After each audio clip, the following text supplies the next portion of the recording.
Okay, pattern readers, hallway detectives, corporate noir goblins, and everyone who has ever watched a mediocre presentation get treated like a rescue mission, welcome back. Get comfortable, coffee, water, blanket, quiet snack. Not popcorn if applause makes you suspicious. Which is rude, because I was absolutely about to bring popcorn. You have never met a snack you did not try to involve in a workplace pattern. That is because snacks understand morale. Today is a listening party, not a formal recap, not a debrief. We got exclusive access to episode 3 of The Invisible Pathway. And episode 3 is called The Demo Became a Coronation. Episode 1 gave us the hug. The hug became permission.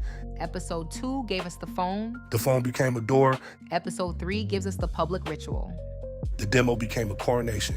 And the important thing is that the demo does not reveal who is best. It reveals who the room already decided to protect. That is the shape of this episode. Not who performed well, who was softened, who was interrupted, who was crowned. And because this is the invisible pathway, the narrator is not standing up mid-presentation like, "Excuse me, I would like to report theft in Calibri." She watches. She maps applause. She maps attention. She maps who gets grace. And who gets distraction. Before we get into the episode, quick context. This audio lane exists because Amo Arima does not have a giant production team hiding behind the curtain. No staff room. No assistant editor. No Kevin. Still no Kevin. We remain in institutional mourning. The main Invisible Pathway story is moving through audio so dedicated subscribers can follow the unified spine while the interactive branching version continues building. And this matters because the story is big. The YouTube interactive version has decision points and branches. This podcast lane is the main spine. The quiet route. The route where the narrator keeps her face still while the room tells on itself with furniture, calendars, folders, and people clapping too early. Episode 3 begins after the phone has already done its work. The phone opened the door. The meeting harvested the language. And now the demo wears the room's ideas. Episode 3 opens at night. Narrator's apartment, laptop open on the kitchen table, 2 calendars on screen. Old schedule. Field office days, site visits, admin blocks. New schedule. Mandatory meeting holds multiplying like corporate mold. Same organizer. The boss's name. She starts to type. He is using meetings to remove distance. Then she deletes it. That is the invisible pathway in one gesture. She knows the sentence is true. She also knows a true sentence can still become a problem if it travels wrong. Then the device starts. Audio clip. Device. In one office, the worst presentation received the cleanest story. They called it leadership. She had one buffer left. The room called her difficult. First of all, worst presentation received the cleanest story is vile. Accurate, though. That is the pattern with this series. The lines are rude because the room is rude. The device tells us what the episode is really about. The demo is not only a presentation, it is a public conversion machine. Bad performance goes in. Leadership story comes out. And somewhere in the gears, secure colleague gets shredded. Not immediately. Quietly first. Scene 2 brings back the end of episode 2. Company event space. Lights dim, rows of employees. Candidate folders, 2 closed doors. The final image returns, the boss standing too close to secure colleague before the demo. A candidate guide steps between them. Executive leader looks up. Not dramatically. Just enough. Then rewind glitch. We see it again. Because the geometry matters. Boss, candidate, private access, moments before the demo. The narrator sits at the back. No notebook visible, no phone in hand, just watching. That is important. She is not performing documentation for the room. The evidence is in the sequence. Then the boss walks toward the front. And someone starts clapping before he says anything. That clap is a crime scene, Not legally. emotionally, architecturally, spiritually in the conference room sense. She does not look at him. She looks at the person clapping, Then another person. then another. The applause spreads unevenly. Not excitement. Instruction. That word is so good. Applause is instruction. The room saying, this is the story now. Join it. Audio clip. Device. In one office, failure entered the room first. They called it leadership. The room did not applaud the work. It applauded the story. The room did not applaud the work. It applauded the story. That is episode 3's whole nasty little engine. And this is why the title works. It is not, the demo was bad. That would be petty. This is larger. The demo becomes a coronation because the institution needs a clean winner more than it needs a truthful evaluation.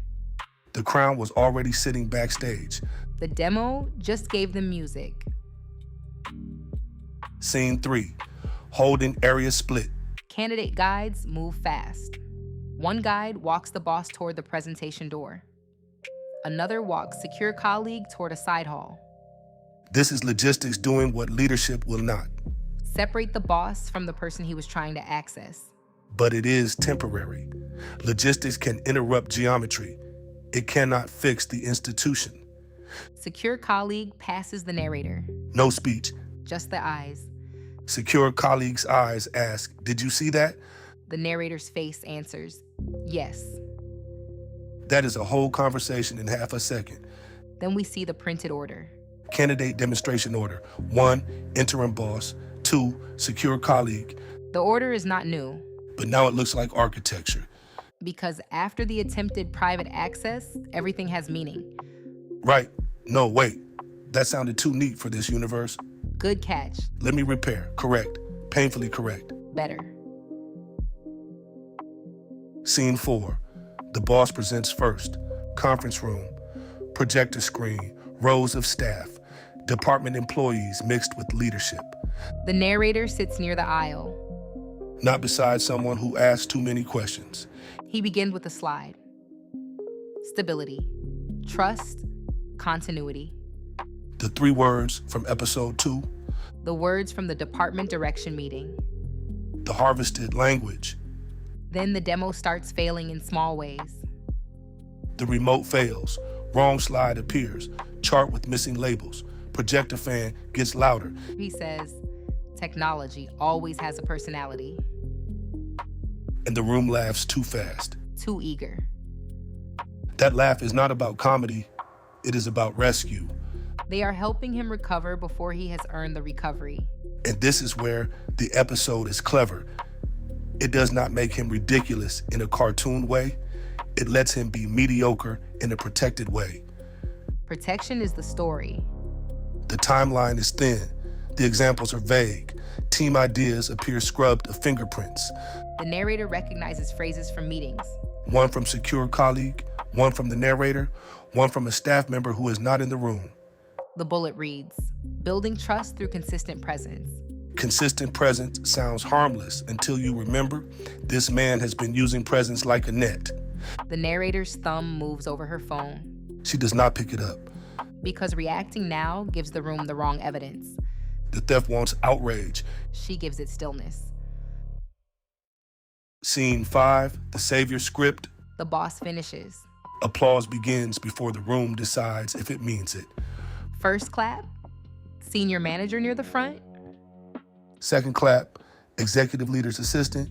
Third clap, someone who has not attended a department meeting in months. The hands are telling on the hierarchy. The narrator watches hands, not faces. Faces can lie. Hands reveal who got the memo. Then someone whispers, he really saved that department. Another voice.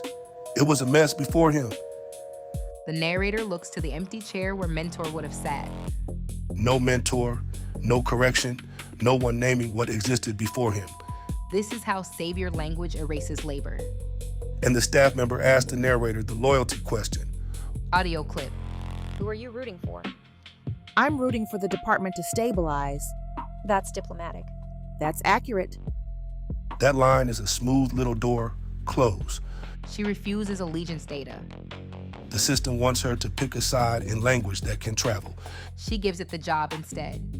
I'm rooting for the department to stabilize. It's so clean, it squeaks. And it is also true. The best invisible lines are true and boring enough to survive a hallway. Act 2 belongs to secure colleague, the better candidate. Before she enters, people repeat the savior script near the snack table. He inherited chaos. He pulled it together. The room is practicing the story. A coworker asks the narrator if she knows how bad it was.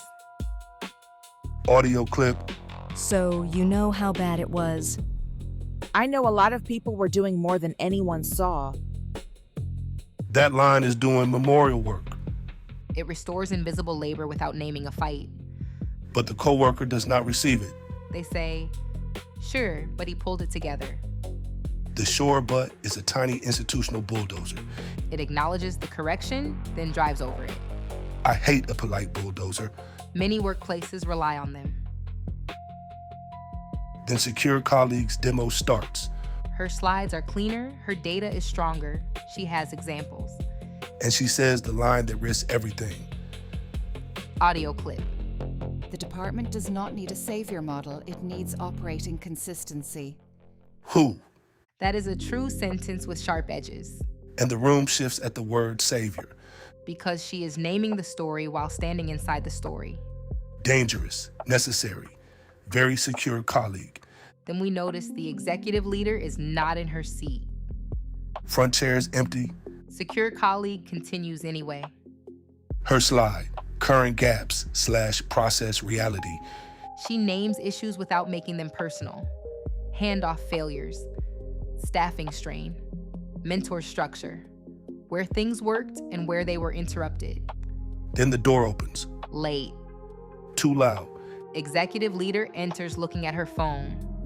not whispering, not quiet enough. She says, I'm here. Keep going.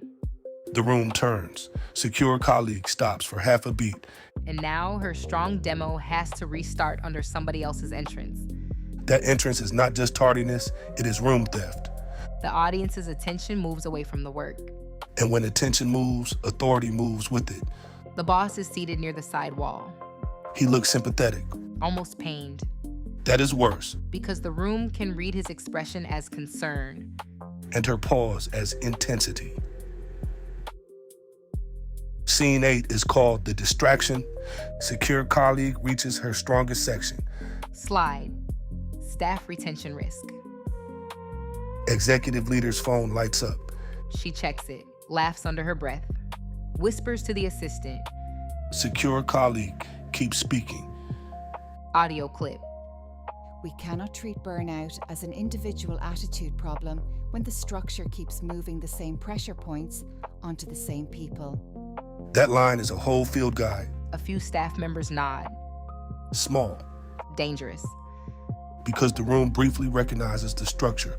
Then executive leader looks up too late and asks her to repeat the last part. And now the same sentence sounds defensive. That is one of the ugliest mechanics in the episode. Make somebody repeat a structural truth after you have disrupted them, and suddenly the truth sounds like attitude, This is why attention is power. and why selective inattention is also power. The boss lowers his eyes. He does not smile, That is worse. because restraint can perform injury. Scene 9 gives us the two standards montage. Boss presenting, front row full, no phone distractions, laughter offered quickly, remote failure softened, vague claims treated as vision.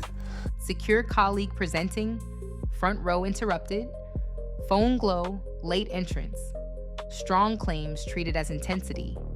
Specifics treated as friction. That is the episode's audit. The narrator does not write during the demo. She waits until the break. Bathroom stall, phone screen, new note.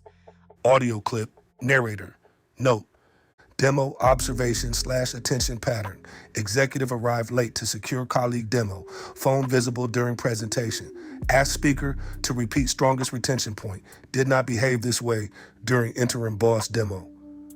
That note is clean enough to make the room nervous.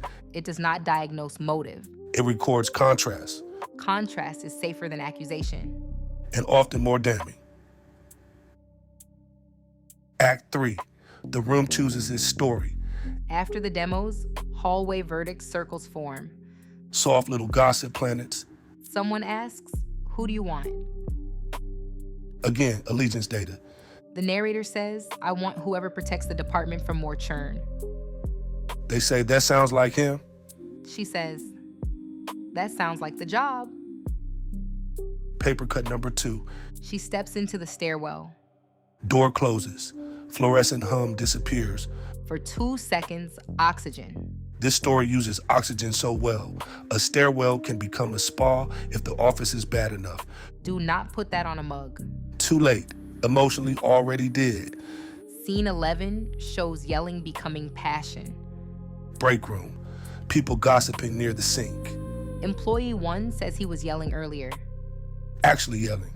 Employee 2 says he was stressed about the demo. Then, well, he cares. There is the conversion. Yelling becomes caring.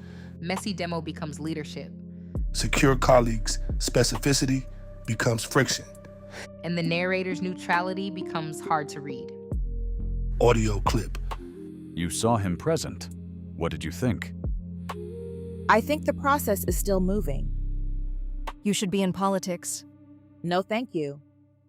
I love her. She exits before the room can use her more. Behind her, someone says, she's hard to read. That phrase matters. The room is starting to notice her unreadability as a feature. And rooms that want data hate unreadable people. Scene 12. Oxygen plan. Night at home, shoes by the door, laptop closed, phone face down. Wall calendar shows days away from the main office. Site visit, field office, training location, community partner, remote admin. The pattern is visible. She sees him once a week. Same rhythm she had when Mentor was there. Same oxygen structure. She creates a movement plan. Maintain office rotation. Limit unscheduled proximity. Keep meetings public or agenda-based. No hallway problem solving. Then she types, hold the line quietly.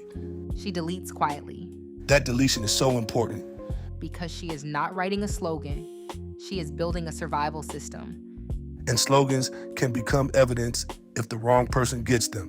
She saves it in a private folder, oxygen/do not send. The folder names in this series are doing literature.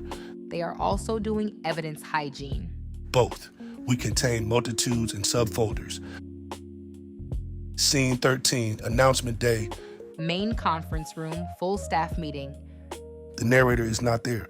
Her chair is empty. At home, she is doing remote admin work. A calendar reminder appears, all staff update. In person, encourage. She closes it. Back in the room, the boss is at the front. Not interim now, permanent. Audio clip. I'm honored to continue leading this department. He lets the sentence sit long enough for applause to gather. Because he has learned how to wait for the room to crown him. He says there was instability, uncertainty, gaps in leadership. Secure colleague looks down. Because the speech insults Mentor's legacy and erases the work that existed before him. Then, a chapter where we stop looking backward and start building trust. That line sounds inspirational if you have not been paying attention. But if you have been paying attention, it means stop discussing what happened before my crown. The narrator receives texts from coworkers. You picked the right day to be gone. He is doing the whole victory speech. Secure colleague looks like she might explode. She locks the phone, no reply. That is such a quiet survival choice. The room is trying to pull her into reaction through other people's shock. And she leaves the reaction unread.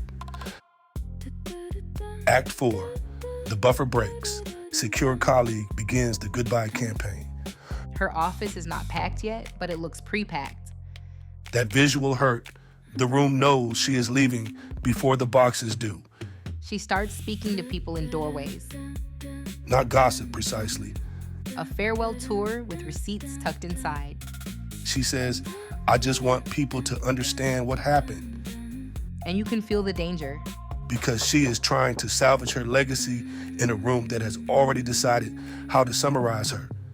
Someone says, I'm sorry you're dealing with that. Private sympathy. Public distance. The official perfume of workplace courage. Then fragments travel near the copier. Setting her up. Months. She said everybody knows. No full sentence survives. That is how narrative decay works. Full context enters the hallway. Fragments come out. And fragments are easier to weaponize. The copier remains a goblin witness. Unfortunately reliable. Scene 15, secure colleague tells the narrator. Side office, late afternoon. Blinds half closed. Door open a few inches. Not private enough to become a trap, not public enough to become theater. That door position's very smart. Audio clip. He is trying to set me up. What makes you say that? Secure colleague is hurt first. Then frustrated. She says, you don't see it? And the narrator says, I'm asking what happened. That is not dismissal. That is evidence discipline. Secure colleague says, he keeps putting me in positions where anything I say sounds like I'm bitter. He takes the calm parts from me, then waits until I react. That line is devastating because she understands the mechanism. She just cannot stop it from eating her. Then she says, everybody sees it. Nobody wants to be near it. The whole room in one sentence. Then the warning. Audio clip. You're smart to stay away, but staying away only works until he decides distance is the problem. There it is. The bridge to the next trap. Distance is her oxygen plan. And he is about to make oxygen look like attitude. Scene 16 shows the narrative fight. Secure colleague explains. Boss hears a version. He looks wounded. She sends a long email. He replies with 3 calm sentences. That contrast is brutal. Her detail becomes escalation. His brevity becomes reasonableness. She corrects a rumor. The correction becomes the rumor. She says, that is not what happened. The room hears. She cannot let it go. He says, I wish her well. The room hears. He's being gracious. Professional victim performance, advanced placement. The narrator writes, correction returning as escalation. That is such an important phrase for this whole universe. Because the system does not only punish lies, sometimes it punishes correction. Especially when correction threatens the cleaner story. Scene 17, the offsite goodbye. Restaurant side room, muted lighting, long table, grocery store cake, a card with too few signatures for decades of work. That detail is mean in the exact right way. Leadership is not there. No executive leader, no permanent boss, no senior management. An empty chair at the end of the table. The narrator looks at it more than once. Someone raises a glass. To everything you gave this place. Applause. Soft. Too small. Secure colleague keeps it together. Barely. Outside, the narrator opens buffer map. Audio clip. Narrator note. Secure colleague leaving. Leadership absent from goodbye. Permanent boss retains room. Primary buffer gone. Primary buffer gone. That is the episode entering Act 5 with the knife. Because the narrator did not fully understand the buffer until it was disappearing. Isn't that the worst part of some workplace patterns? You realize who was absorbing heat only after the heat changes direction. Yes. That yes sounded like an HR folder closing. Good. Act 5 is forced proximity. But in this revised episode, it is not just forced proximity, it is workspace control. The narrator's distance becomes the battlefield. And then the boss tries to make her need for space look like a personality problem. Scene 18 introduces the next target. High-achieving male leader, black, strong results, visible, trusted by people who care about work more than theater. The permanent boss enters. Audio clip. Let's make sure we're aligned before anything moves forward. Sure. Send me what you want reviewed. I prefer to talk through things in person. The male leader's face changes by 1 degree. Recognition. Later, copy room. Printer jam, both of them at separate machines. Audio clip. You need to get out. I know. No, I mean before he decides you're useful to break. That line kicked the chair out from under me, It is not melodramatic. It is a risk assessment. and it lands harder because he is not panicking. He is calm. He has seen the geometry. The copier jams like even the machine is tired. You are very loyal to the copier character. Someone has to be. Leadership was not there for the farewell party. Scene 19, the reorg becomes a space problem. Email, inbox, subject, structure, update, /service alignment, Attachment. Reorg chart final. boxes, lines, names, problem areas clustered under her name. Then updated meeting cadence. Calendar populates. Weekly leadership sync, operational review, field alignment, service stabilization huddle, cross-location integration, issue escalation review. The old oxygen days shrink. Field office blocks disappear. Site visits turn tentative. Admin time becomes fragmented. Her schedule brings her back to the main office. Back near his hallway, back near his conference room, back into rooms with no clean witnesses. Then, the workspace piece lands. Alternate office, suddenly transitional. Shared office note. Personal items moved. Sensitive materials no longer secure. And the boss text. Audio clip. Text from boss. With the new structure, I'll need you closer to the core team. This should help with alignment. Alignment has become a recurring villain with a badge and a calendar invite. She screenshots the text.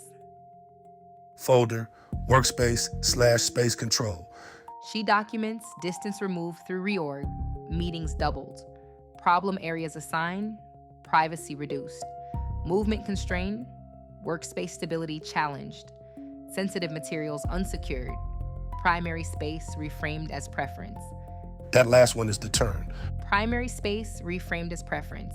because he is no longer only moving her body through meetings. He is teaching the room how to interpret her need for space. Not as security, Not as coverage, not as confidentiality. as special treatment, The diva frame. but he does not have to say diva. He just has to make everyone else behave like the word is already in the file, That is cold. and very institutional. Then the final scene, cliffhanger. He crossed the room.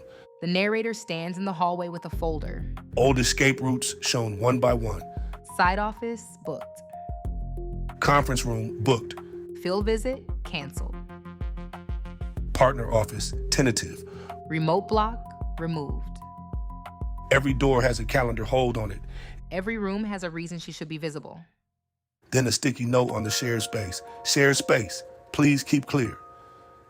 She's holding confidential program materials. No clean place to put them. A calendar invite appears. Audio clip, calendar invite. Office use alignment. Location, boss's office. Attendees, none. Absolutely not. No attendees, one door. Office use alignment. That invite is wearing a trench coat. Then the text. Audio clip, text from boss. Can we discuss your expectations around office space tomorrow? Expectations. There is the knife. He has converted security into preference. Preference into expectations, Expectations into character. and character into file. The narrator opens her log and types, boss attempting to convert workspace clarification into preference/expectation issue. Then he appears at the far end of the hallway. He says, "There you are." No thank you. He gestures toward the glass conference room. One door, two chairs, no one inside. She looks at the room, then the hallway, then the calendar invite. Device static under fluorescent hum. Audio clip, device. The demo crowned him. The room gave him her buffer. Then he took the exits. Then the proximity violation. Not cartoonish, Not loud. close enough. That phrase again, close enough. The violation matters because episode 3 is not using workspace control as the next episode's decision point. Right. Workspace control is the decision pathway we are in. The episode ends after that space fight mutates into physical access. And episode 4 begins after the proximity violation with a completely different decision point. That continuity is important. Because the machine keeps evolving. It does not repeat the exact same trap. It learns what worked. The pattern screen appears. Luke, audio clip. Pattern detected.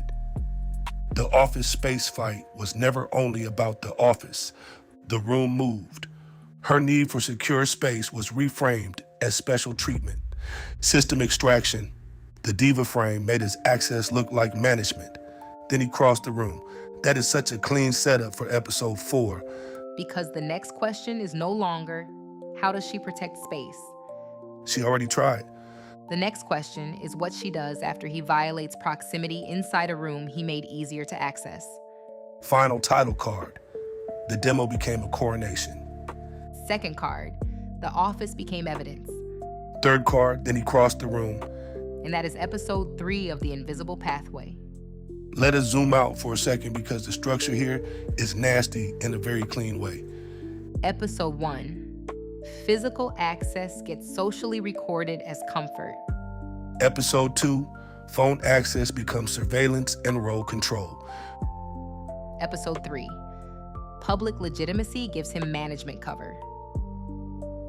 And management cover lets him attack distance. Then workspace control gives him a frame. If she wants stable space, she is a diva. If she avoids private rooms, she is difficult. If she documents, she is overreacting. If she does not document, nothing happened. A deeply haunted vending machine. Every button dispenses file language.